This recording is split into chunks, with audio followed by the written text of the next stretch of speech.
Awesome. Let's get set up there. Cool. Let's do it.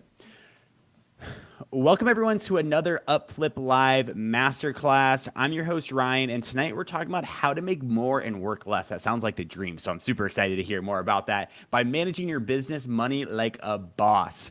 Our guest today is Christine Luken, an accountant and financial coach who's helped hundreds of entrepreneurs ditch money stress, pay themselves consistently, and build profitable, sustainable businesses. Christine knows what it's like to feel overwhelmed by the numbers, but she also knows how to take back control with a clear, simple plan that actually works. As an entrepreneur myself, I get the stress of money, so I'm super excited to hear that. And tonight, she's going to break it all down. Number one, the 3 numbers you need to track, how to budget without guilt, and number 3, the steps to finally start paying yourself consistently. That is a key in entrepreneurship. And then once this YouTube live is over, Christine's going to go even deeper into part 2 inside the Upflip Academy. I'm repping the shirt here. We don't have a merch link yet, but stay tuned for that. She'll walk you through her cash flow projection worksheet and the prosperity plan budget template step by step. You're not going to want to miss that. That link's going to be below. It's free to join. But Christine, thank you so much for being here. As an entrepreneur myself, I need help with everything when it comes to finances, especially my company. So thank you so much for being here. Hey, you are so welcome. All right, you can see my screen, right? Can see your screen. Fabulous. Okay, well, let's get started because I have a lot of things to say about money. The truth about small business finances. These stats, they just hurt my heart. But 25% of business owners do not pay themselves consistently. 42% lack confidence managing their finances, and cash flow is a top stressor for most small business owners. And part of this is because we were never taught personal finance in school, right? We have just been kind of thrown into the deep end when it comes to managing our personal finances and managing our business finances. So most people are not trained accountants, as I am. But I just want to let you know, just because I am a business accountant, this doesn't mean that I always behave perfectly with my finances. In fact, one of the best ways that I learn is making mistakes, learning from them, and then I turn around and teach other people. So that is just how I learn. I'm an experimenter. And I have been a business accountant. I got my degree way back in 95, and I worked in corporate accounting full time for quite a few years, and I have been a financial coach for the past 17 years and still do business accounting as well. I am a former corporate vice president of accounting who has guided all kinds of businesses from financial chaos to clarity. I'm the author of 4 books, including Money is Emotional, and I am the creator of the Manage Money Like a Boss system.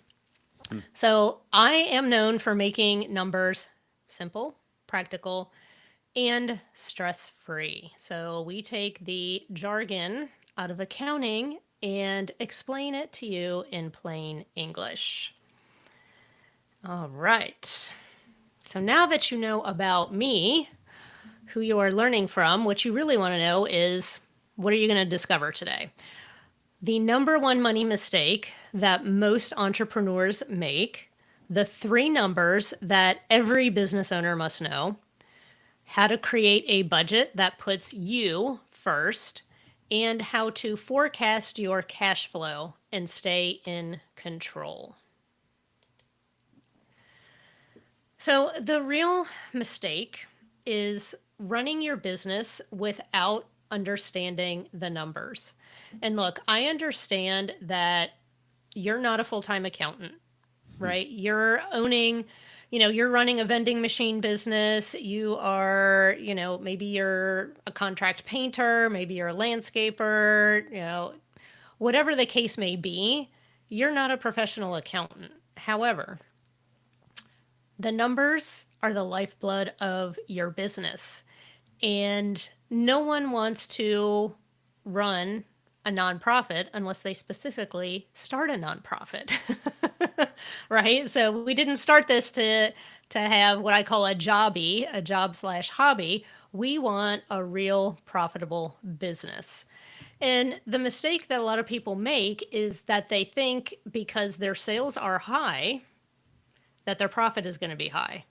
Well, if you don't pay attention to your expenses, then that may not be the case. We also make the mistake that if we are busy, that we're going to be successful. That may or may not be the case, especially if you're not pricing yourself properly. And your top line revenue doesn't necessarily translate into cash in your pocket. So it's very important that we have this basic understanding of how the money flows through our business so that we can direct it in such a way that some of it actually ends up in our pocket. So I hope that sounds good to you. Christine, I have a question here actually. The Yes. sales doesn't equal profit. I love that one because I was for people that watched the McBride episode on the Uplift Academy or the Uplift channel. Today he even said like it doesn't matter how much revenue you have. What really matters is profitability. And I was like, well, in the past, like I feel like 3 years, that's really changed. I'm curious, have you seen like a mindset shift in the past 3 years of like revenue compared to like profit? Well, here's the thing. I feel like the online business world is very different from brick and mortar. Hmm. I feel like there's a lot of glorification of being an entrepreneur and all of this emphasis on high sales. But being an accountant, I have always known that sales don't matter. I mean, they do, Hmm.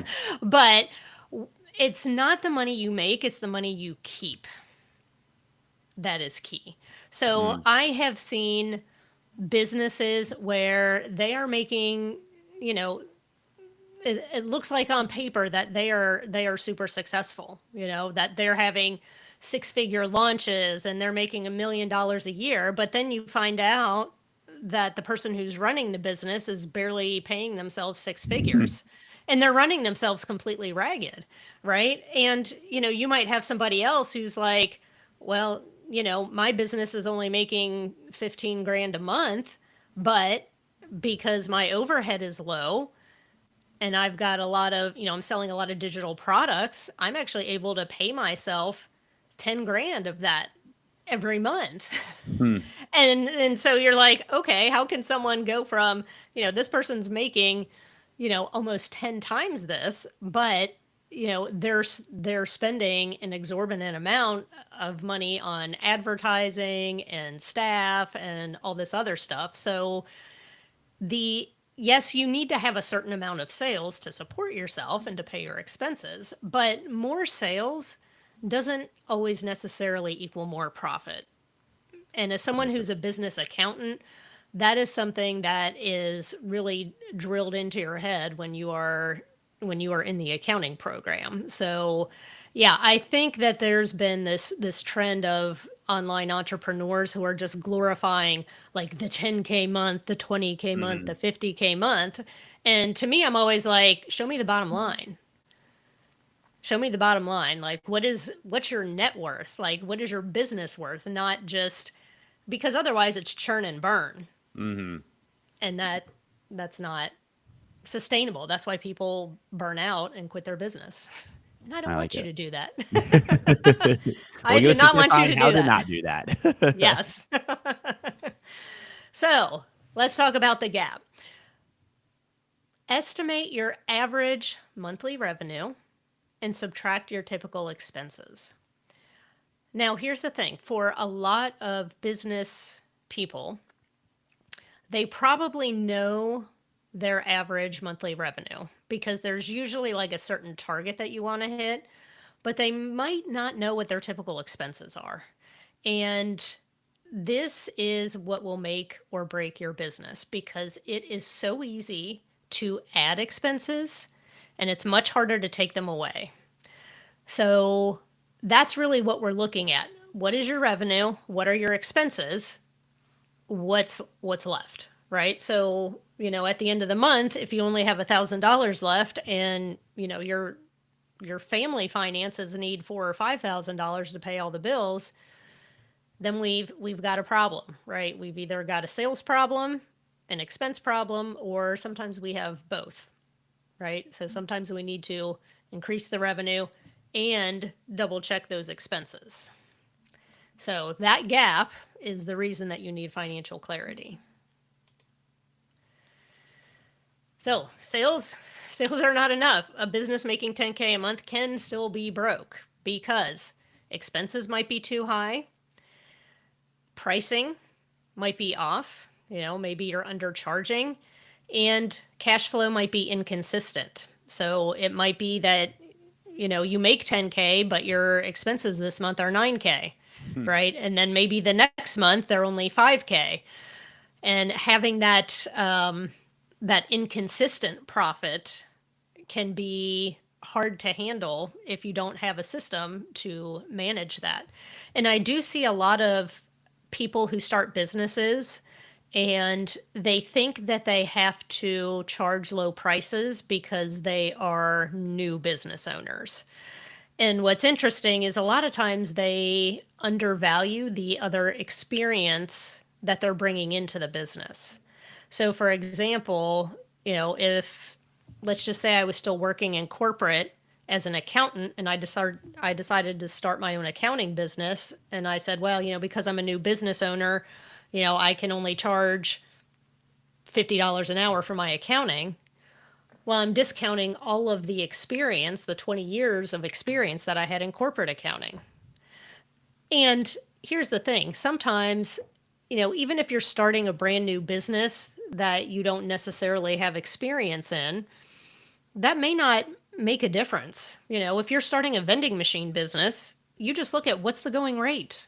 What's the going rate? And make sure you do your homework on pricing, because I do see this a lot with people who are brand new into business and they say, well, I'm brand new into, podcast production. Well, maybe you've been doing this as a hobby, or you were doing something related in your business field, and you're not valuing that experience that you're bringing into your business. So you want to make sure that you're charging accordingly, because I do see that quite a bit. All right, let's talk about accounting in plain English. No jargon allowed here. So, understanding your numbers helps you to make smart decisions, to avoid cash crunches, and to grow sustainably while avoiding being broke. So, this is very important.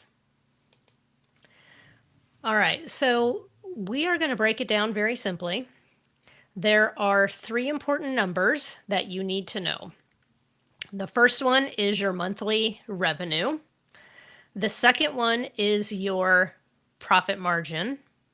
And the third is your monthly cash flow needs. All right, so your monthly revenue. We call this the top line.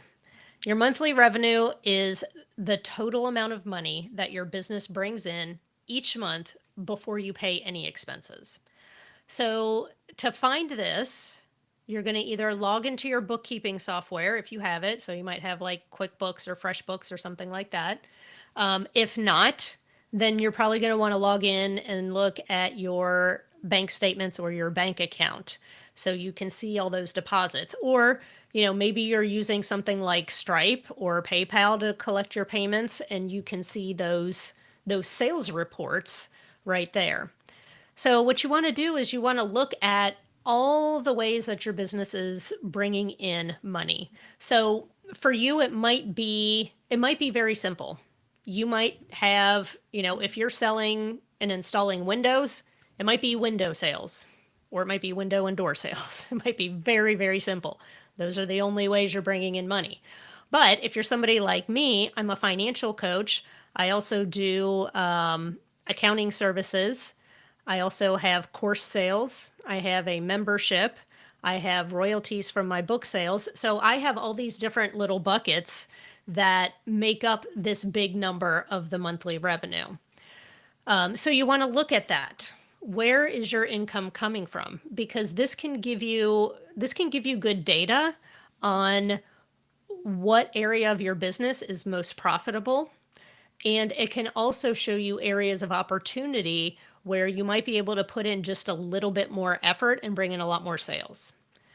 So I do think this is important to have the data on knowing where your sales are coming from, which products and services in your business are really bringing in the money. Because it might not be exactly what you expect. Could you also just do all these numbers in like an Excel sheet? I know you mentioned like Stripe, you have QuickBooks. There's so many out there, but Absolutely. for someone just getting started, I mean, is a Excel sheet enough for that? Yeah, absolutely. And when later this evening, afternoon, when we do our second session, I will actually go through the cash flow worksheet, and that actually has places for you to plug those different types of revenue Mm. into the monthly cash flow sheet. So yes, you can absolutely, I mean, you can do you can do pen and paper if you want to. And it really depends on your business. If you're selling like a bunch of digital products and you're getting all these little deposits in every day, and a lot of times with tools like Stripe or even your bank account or QuickBooks, you can actually download all your transactions and put them into a spreadsheet if you want to. So Oh, that. absolutely. Yeah, I know some people feel like they're allergic to spreadsheets, and I totally get that. I know not everybody likes using spreadsheets, and that's why, you know, stuff like QuickBooks and FreshBooks, they make it look pretty. They put it into the nice charts and graphs for you. So it's really a matter of picking the tool that works best for you. So there's no one right tool for this, but it is helpful to have a tool, especially as your business grows. All right, so let's talk about real profit margin. So, profit margin is what is left after you cover your expenses. And we usually put this in the form of a percentage. So, it's essentially what percentage of your sales drops down to the bottom line and into your pocket. So in this example, if you have $8,000 of revenue and $6,000 of expenses, that means you have 2,000 in profit, which is 25% of your sales. So it's basically 2,000 divided by 8,000. It's 25%. Now, here's the thing. This is going to vary drastically depending on what kind of business you're in. So, for example, when I worked in manufacturing, we were overjoyed when we had 20% profit margin.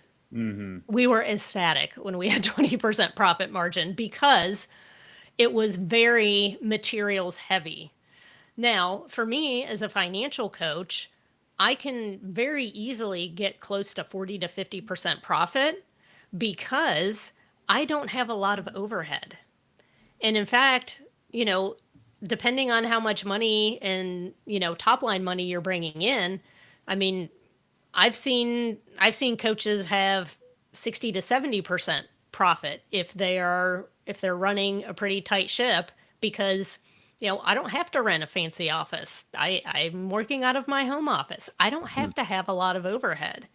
So it's really going to depend drastically on your business, and is it more a materials heavy business is probably going to have a lower profit margin, but you're probably also going to have a higher top line sales number. So for example, if I have a 10K month in my business coaching, I might be like totally ecstatic about that because I'm bringing 5 grand home and putting that in my pocket. But if you're selling doors and windows, a $10,000 month might mean that you have failed drastically because let me tell you, I just got a quote for my back door and it was more than $5,000. So that might mean Yeah. you only sold 2 doors in 1 month, and that might be a terrible month for you. Mm-hmm. So this is really going to vary wildly depending on what type of business you're in. Yeah, I want to make a quick comment on that. One of my friends just started. He is like a job seeker, like resume coach, and he's like one of the reasons I felt comfortable leaving my job is like my profit margins are like 70, 80%. Like there's no overhead. There's like nothing like I actually have to pay for. So everyone that's listening today, I think that's just like a kind of a tidbit to have in mind when you're thinking about what type of business you want to start is like think about those profit numbers and kind of reverse engineer. As you said, manufacturing is going to be much slimmer than a coaching type of service or a lot of other services on there, pooper scooper of services. Like, so have that in Right. mind when you guys are wanting to start your business. Yeah, absolutely. All right. So let's talk about some of these common mistakes that can kill your profit. The very first one is not paying yourself first. You should be your business's most important bill. So there's a famous book out there called Profit First, and that is like the whole premise of the entire book is that you should pay yourself a certain amount of profit first before you pay anything else because it's going to motivate you to be productive, efficient, and to sell more in your business. If you ignore your numbers and just hope that things will work out, I can tell you, then you're probably going to be contacting a financial coach or some other financial professional to help you straighten out your mess. Mm. My primary coaching clients are people who are making multiple six figures and they feel like they're still treading water financially. And it is because they don't have their head in the numbers. Chasing shiny objects. Look, there's no shortage of coaching programs, trainings, AI tools, subscriptions, etc. We want to be very intentional about the tools that we are adding to our business. And one thing that I do, and I encourage all my clients to do, is a twice a year audit of all of your subscriptions. So, like, this is the perfect time to do it. We're recording this. It's like back to school time. I always feel like that's kind of like a great time to like get organized and declutter, etc. And so, I when I did this, actually I did this right at the beginning of the year. I cut out an expense that has saved me $1,500 a month. Jeez. Yeah. So I used to have a professional podcasting production company that I was working with. And when I started, it was great because I would not have started a podcast if I didn't have support. And so Mm. I really needed like the hand holding and the training wheels, etc. at the beginning. But 2 years into it, I'm like, I got this. I know what I'm doing. I just need somebody who can edit the raw audio and video and put in my intro and my outro. And I got a recommendation from my friend, and I literally saved myself 75% on that one bill. So I now have $1,500 a month more that I am putting in my pocket that I am paying myself. That's insane. So I know it is. I mean, I'm not like beating myself up that I did it, but it's one of those things where it's so easy to keep those monthly expenses on autopilot and not really look at them and say, whether it's a $2,000 expense or a $30 expense, like, am I using this tool? Because, if you've got six or seven or eight of these things that are 20, 30, 40, $50, I mean, that adds up. That's money Mm-hmm. that's like a hole in your pocket Mm-hmm. with money falling out the bottom of it. So, yes, we need to make sure that we are being intentional with the tools we're adding to our business, but I do think it's important to have an audit every so often of let me look at all these subscriptions.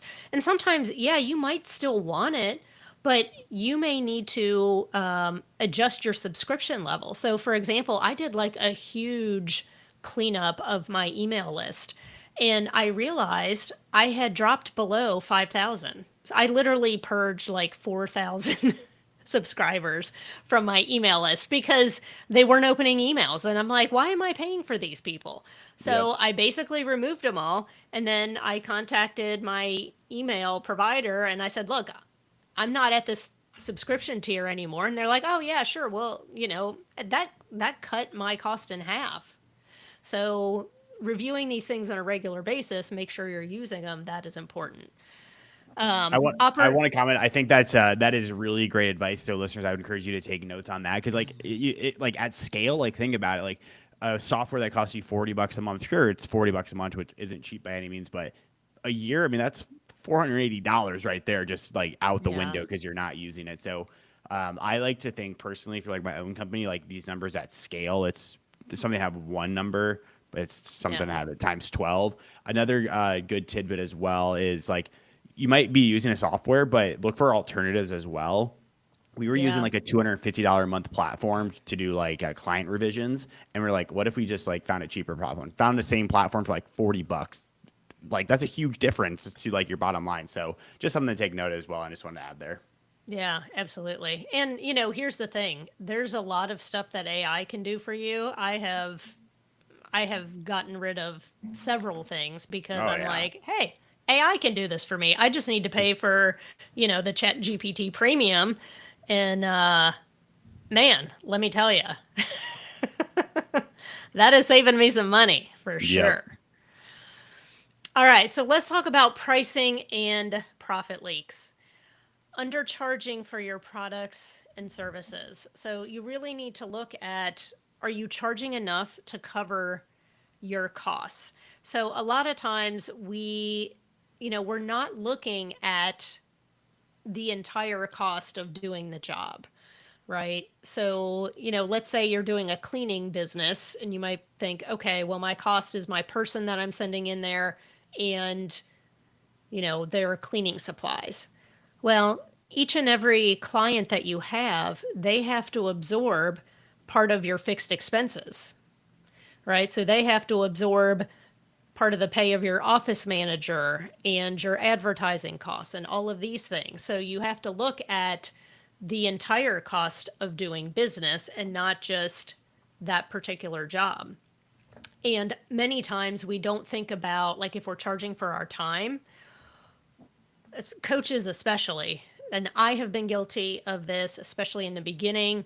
I would say, like, I'm charging you X amount, because we're meeting for 90 minutes, it's this many dollars. Mm-hmm. Well, what about the 15 minutes that I have to take before the appointment to, review what went on last time and get myself ready to go? And what about the 15 to 20 minutes afterwards where I'm updating all my coaching notes, I'm sending them their calendar invite for their next appointment? It's like, it's not just that hour or just that 90 Mm-hmm. minutes. There's this extra half hour of prep time and wrap up time that you have to take that into consideration when you're charging people. Now, offering discounts too often. I see this all the time. And look, if you want to run a promotion every now and then, that's great. But I highly recommend that you don't become known as the person that always discounts, because then people are going to expect it, Mm-hmm. right? It's like, that furniture place down the street, they're never full price, right? It's always like 30 to 40% off. They're always like, you're never paying full price. I make this joke about Kohl's all the time. Like, you go in there and it's like there's always some sort of promotion. Like, if you ever pay full price for a piece of clothing at Kohl's, like, shame on you, right? Because Mm-hmm. they're known for discounting. Entrepreneurs, I do not want you to be known for this. It's like we feel like we should offer family discounts. We feel that if someone's a repeat customer, we should do discounts. Just remember, every time you offer a discount, you're cutting into your profit, because you still have to pay for the actual product or service. You still have to pay your overhead. So, I'm not opposed to offering like bulk discounts, which, I do this for people who want to buy. I've had realtors want to buy like 100 copies of Money is Emotional because they want to give it as a closing gift to their clients. Yeah, absolutely. I'll give you a discount on that because I'm selling 100 instead of one. Or if somebody pays in full for their coaching package, there's a discount. Or I might say there's a premium for paying on the monthly option, right? But my cost and my profit is covered even in that discounted price. So I want you to to think twice about that, because I want you to It's good make sure advice. that you're really valuing your time and your contribution and the value that you're bringing to your clients. All right, so we already talked about not charging for all of your time. This can be, like I said, when you're thinking about a single appointment, but when you think about like attorneys, they charge you for every single hour. They're great at that. They will charge you for every 10-minute increment. Mm, But many times we don't do that. And when our clients are asking us to do things that are beyond the original scope of work that we talked about, we can feel bad about charging them for that time, even though they're asking for something more. This is why it is super important for you to have contracts when you are doing more involved work. I'm not talking mm, about, hey, you're just selling a book or you're selling a course or a digital product. But if you are doing a contract job, it's very important that you lay out exactly what you are doing and how you handle when things come up that are out of the original scope of work. mm. So, yes, it does take a little bit more time to put all of that in writing, but that is very important and that legitimizes you as a business that is professional. Because if it's not in writing, trust me, the client is going to push to get their way. And yes, we already talked about the final thing. Don't be paying for things that you're not using, because that is a big profit leak for sure. All right, let's talk about your cash flow needs. Hmm. This is the minimum amount of money that your business must bring in to cover your reoccurring expenses, to pay yourself, and to avoid debt. This is very important. Um, and so, when you're looking at your cash flow, usually there's two types of expenses. There are the recurring expenses that happen no matter what. So, if all of your subscriptions that you've signed up for, if you have office rent, if you have, a VA that's working for you, whether you have a client or not, you still have to pay those things. So that's your first category of expenses. Your second category of expenses are the materials or time that are relative to a job. So you only have those expenses if you sell something. So we usually call those like direct costs or fixed costs, because they're directly related to the job. Or sometimes you'll hear the term cost of goods sold, and basically what that means is that's the cost of what you paid. That's the cost of your candy bars and your Red Bull that you're putting in your vending machine, right? Those materials. So you need to know what those are. And you need to pay yourself, right? Because if you're not paying yourself, you went into business to take the pressure off your personal finances, not to put pressure on your personal finances. And trust me, I have coached a lot of couples who are in business together, or one spouse is in a business. And when that business isn't doing well and you have to pull money from your personal funds, that hurts, right? Hmm. So we really want to be careful with that.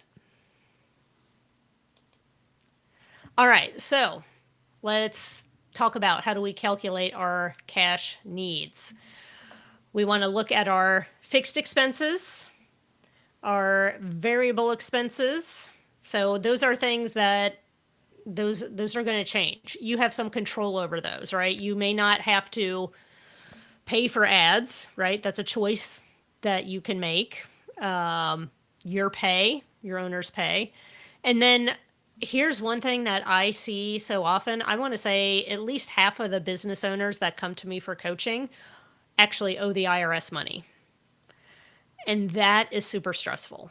So we want to make sure that we include a buffer for taxes and some unexpected costs. And that's going to be your target for your monthly cash flow. And chances are you probably haven't calculated this number, right? If you've, I know people who have been in business for years and years and years. And, I've had a couple who I coached that owned a nail salon, and I basically said, "What do you need to pay all the bills?" And they're like, "Oh, like we just keep on working, and if we're tight on cash, then we just work some more hours." And I'm like, "Okay, we have got to fix this. We need to know how much money we're bringing in." And the crazy thing is, since from the beginning when I started working with them, they actually increased their business income by close to $10,000 a There you month. go. There you So, go. yes, and it was because they were focused on what do we need to pay the bills. So, What that is gets measured gets important. managed. What gets managed gets, Absolutely. yep, there you go. It is so true, right? Yeah, I mean, if you start weighing yourself and start looking at how much, like, oh, what's the scale say? Then all of a sudden, you start becoming more careful with the food you put in your mouth and you're a little more Exactly. motivated to exercise. It's the same thing with your money. I love it. All right, so what if you can't afford your cash flow needs yet? Okay, you know what? This is common. Do not panic. When I first started my financial coaching business, I was not flush with cash right out of the gate. And in fact, I was working part time. So for the first 2 years, when I started my accounting business, I was still working in corporate, and that's common. So what is important is paying yourself something to build consistency, and I don't care if it's $100 a month, but you want to make that habit of paying yourself something. Look for the quick wins to reduce your expenses and increase your revenue. When you first start your business, you can be lean and you can be frugal. You do not have to have a corner office a month after you start your business. You don't need to be driving a fancy car. I mean, I know it's very tempting, but it is best to build that foundation. And I know sometimes it can be tempting, but look for those quick wins to reduce your expenses and to increase your revenue. Build in price increases and It's great. have a premium offer available. Sometimes we assume that our clients just want the basics, and sometimes they don't. Sometimes they want something premium and are willing to pay more for that. And I think that really comes with understanding what's important to your clients, because sometimes, you might offer something where, you deliver a product to them rather than them picking it up. And you might think, like, oh gosh, they're not going to pay for delivery because, they're just thinking, like, oh, Amazon delivers same day free. Everybody should do that. Maybe not. Maybe they're willing to pay you 100 extra dollars to deliver something so they don't have to come pick it up, right? We don't know until we ask our clients, like, what would add value to this? Like, what would make this even better for you? Focus on Amen. cash flow first. Get paid faster and negotiate terms. So that's one thing that I offer a 10% discount for people who pay their coaching packages in full upfront. So you can offer some incentive for people to pay up front. And here's the thing, if you have a materials heavy business, you better be asking for a 50% down payment so you're covering your materials cost. That is very important. Here's the other thing. You can partner with a financing company. Most of these businesses, especially if there's materials involved, and I know I keep going back to like the home contractor, probably because I'm in the middle of buying carpet and new doors and all that fun stuff, but all of them offer me financing. I'm paying cash for it because they offer a discount. So I'm like, yes, I want the discount. I'm going to pay cash for it. But they, the door company and the carpet company, they are not financing you. They are partnering with a company that is paying them and they are handling the financing. So if you're in a business like that, you may want to think about partnering with a finance company so that, and here's the thing, when people finance stuff, they usually buy more if they know you offer payments. So be thinking about that as well. And then, use your insights to start closing this gap. And just being aware of the numbers, it's very interesting. When my clients start actually paying attention to the numbers, it's almost like they magically start getting better. Wow, how about that? Just paying attention pays, I swear. It does. It really does. People feel like they're like, I thought like budgeting for my business or budgeting for my personal finances would feel restrictive, but I actually feel like I got a raise, I love it. which is interesting. Yeah, I So, want to say, Christine, real quick. So, listeners, in about 2 slides or so, we're gonna have a Q&A. So, you guys, do you have any questions? Now would be a good time to drop those to prepare for that Q&A. We're about 2 slides away from that, but just wanted to preface that. So, yeah, Christine, keep going. awesome. All right. So, action time. Let's pick a step to improve your finances this month. So, based on what we've talked about so far, can you adjust your pricing or offer more value? Or maybe you can bundle some things together. Can you reduce or renegotiate some expenses? Set a consistent salary for yourself. If you do nothing else, do that one, please. This is important. You are your most important employee. So write it down and commit to taking some action. All right, so for example, list your top 3 monthly expenses. For each of them, just say, hey, does this tool, is it generating revenue for me? Is it delivering my offer, or is it saving time? Because let's be honest, time is money. And if not, can we cancel it? Can we downgrade it? And then let's take some action on that. Because talk is cheap. But speaking of talking, I want to talk to you. I want to hear your questions. Yeah. Any questions for Christine so far? This is super valuable. I know on DevFlip we talk a lot about like leads, marketing, buying businesses, but like truly finances are like the beating heart, the blood of any company of like actually understanding your finances. So a lot of great stuff here. I know everyone's not accountants, not everyone has a math mind, but it's really good stuff here. So if you guys have any questions, drop them down below and we'll get them answered coming up here. But Christine, we have about 12 minutes left, a lot of content. So let's keep plowing ahead and see what we can get done here in the Okay. next 12 minutes or so. Awesome. All right. Okay, so let's talk about the B word, budgeting. I actually I don't like this word because it has so much emotional baggage with it. So I actually renamed it the prosperity plan. And here's why. Because traditional budgets, they're they're so full of guilt. We think about restriction. Honestly, they're boring. Let's create a prosperity plan for our business. Doesn't that sound so much better?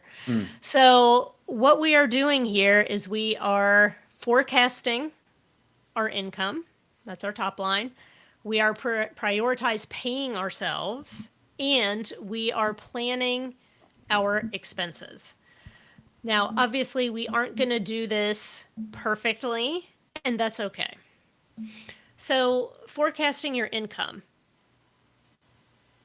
Depending on how long you've been in business, I would say look at, if you've been in business for a couple years, let's look at some history. Let's look at the past year or two.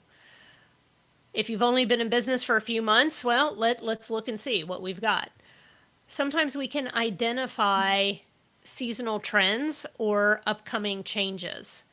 Like I can tell you, I always have a huge flood of clients that come in January. Yep. Never fails, right? Because people are like, New Year's resolutions, it's time to get my money crap together.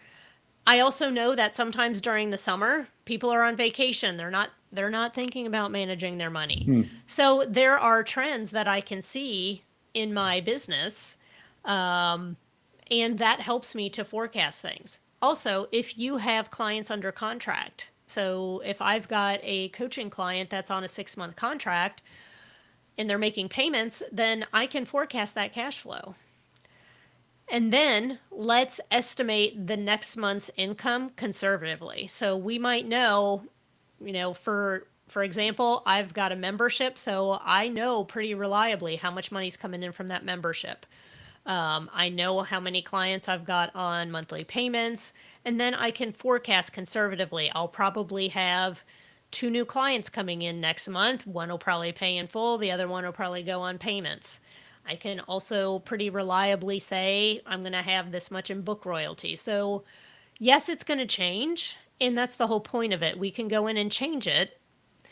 And I think that's one of the big misconceptions about budgeting is people think once I create this budget, I don't change it, and then it's like I've either passed or failed. No, a budget is a living document that you are supposed to change as you get more information. All right, so then you're going to list out all your expenses, right? Some of them you're going to know for certain, some of them are going to be guesstimates, and that's okay. And then that will help you to estimate your ideal profit, and then that will show you what the gap is, right? So maybe you do need to run a special so that you can get some more revenue in. Or you need to go back to your prospects and follow up with those people who said they were interested but haven't bought yet. I do have a question from the community here. This one comes from Yvernson. I hope I'm saying that right. Hi, what's the best software to use for bookkeeping if one wants to do it on their own? Yeah, so I personally use QuickBooks. There's a lot of great ones out there. I know there's QuickBooks, there's FreshBooks. I think there's Quicken also. Functionality wise, they're all pretty much the same. One of the reasons why I do like QuickBooks is that most tax professionals are very proficient with it. And so if you get stuck and you need help from an accountant, they're Mm, going to be able to jump in and help you because you can give your accountant access if you need to. So those are the programs that I usually recommend. nice. I like it. Cool. We got about 7 minutes left. A lot of content. So yeah, let's Okay. keep piling away here. Oh, did I cover that one? Yes, pay yourself first. Pay yourself first. All right, so take some small steps. Decide how much you're going to pay yourself. Start consistently, even if it's small. And then treat it like any other bill in your business. Then let's plan out your fixed and variable expenses. So your prosperity plan is going to include your consistent costs and the costs that change with your volume. And this helps you prevent surprises and plan confidently. All right, so let's talk about this in action. Start forecasting your income conservatively. You can use your last 3 months, you can use a year. List out all your expenses. Decide on what is your non negotiable pay amount, even if it's small. And then let's look at this. Where is the gap? Do we need to cut some expenses? Do we need to delay purchasing something? Or maybe we need to kick up the marketing efforts and then reforecast each month. So, like I said, this isn't something that is static, this is a living document. And this kind of goes alongside of it is the cash flow piece of it. So, forecasting keeps you proactive and not reactive. So usually when you're budgeting, you're doing it for like the next month. Cash flow forecasting, you can be doing that for, 3 months ahead or 6 months ahead. It's really And good. this keeps you proactive rather than being reactive. And it's very easy to track this and you can kind of play around with the numbers. So, like I said, we've got an awesome worksheet. I'm going to show you actually what I use, but it helps you to see what's coming in and out and it helps you prepare for large expenses. And most importantly, it helps you build confidence in making good financial decisions. I highly, highly recommend that every week you block off an hour to have your money CEO hour. You are the CEO of your business, and it's important that you have this weekly meeting with yourself.